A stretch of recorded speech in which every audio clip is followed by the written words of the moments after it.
ngasi gi lupa lising amaga chahum khak lemi ado aina harak si account si hanga profit and loss sum thagat pasida paisa chauna tumom to yaudri haidi trade amada 10% tumba 20% tum yaudri ado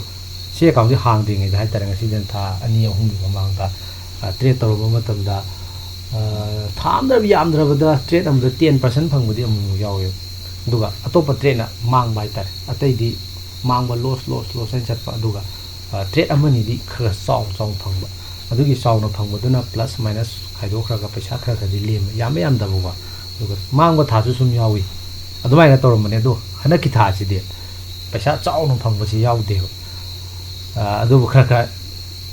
risk reward pudi khra yam chawna phangdra ga duga kano je win je kitang nearly 40% kitang hen male 40% khra yen ma je kitang wang ina lowi ko adu dunu maram moraga mang paisa phodi mang dre khra di leme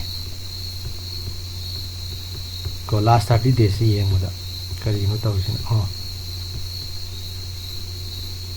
paisa phodi mang dre paisa khra di leme aduga paisa lemba sida aina trade che haikat tan taw na te mang matam dio khaji gijik mang bo ko duga tongbudana khra hena tongba smaina chatpa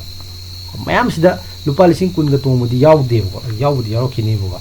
ada mangudana khra mang ma tongmudana khra tong khra hena tongma smaina chatpa sumba trade sing je lupa chatru ga khra le sing china ani pulaga trade ang ko oidini sosre dal haitare da sida ka mangi je si jina bull call spread kini ma ga pana ba ko yawo to ni lising taru direct ma mun te trade ani pulaga ma haitare duana mangbadi ya mangi bai je ko du sumba trade de ani na mani ko mangbadi ayamana loss haina de yamba satle tabuda bu tong matam na khra hena tong bi duna maram moiraga paisa lemba ina lemi ne tong matam na khra hen aduni trade ai bu ko phare ngasi di matang saida sum losilage market ti phajana down chat khare market ti phan down chat khare do hayeng do kamaina tawni ha market analyze makti ngasi di tawroi ge do mayam na ai gi video je kitang nuai di habigi mong da duga agi content si matang na kitang comment bibiro mo comment pi do nuai ti hai tare pare ngasi di losilage matang sa ji da